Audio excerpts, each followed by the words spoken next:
দাদাবুড়ির সাথে আছি, কতটা আলাদাভাবে কি যাবো। তো তোমাদের দাদাভাই ফোন করে একটু আগে বললো 10 মিনিট আগে যে কালকে অ্যাডজাস্ট করতে পারছি ছুটিটা। তো মানে ওদের যেহেতু কোনো একটা নির্দিষ্ট দিন থাকে না, তো স্বাধীন ডিউটি করার পর যে কোনো একদিন ছুটি নিতে পারে, তো সেই ছুটিটাই কালকে অ্যাডজাস্ট করতে পারছে। ওই জন্য বললো যে ব্যাগপত্র গুটাও। মানে কি বলবো, তো চটজলদি করে এখন আমি যতটা সম্ভব ঝটপট করে ব্যাগপত্র গুছাচ্ছি।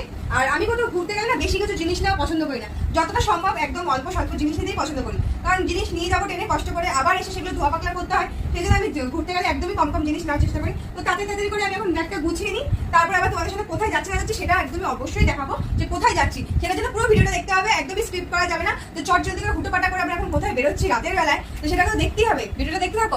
1 ঘন্টা আগে তোমাদের দাদাভাই ডিউটি থেকে আসলো, ব্যাগপত্র গুছিয়ে নিচ্ছে। এখন আমরা বেরোচ্ছি, বাড়িটা দেখো কত ঘুটঘুটে অন্ধকার, মধ্যরাতে আমরা এখন বেরোচ্ছি। আর আমরা এখন চলে আসলাম স্টেশনে, আমাদের গাড়িও ঢুকে পড়েছে। গাড়ি ঢোকার পরে মধ্যরাতে যেহেতু ছিল, সবাই ঘুমাচ্ছিল, অন্ধকার ছিল।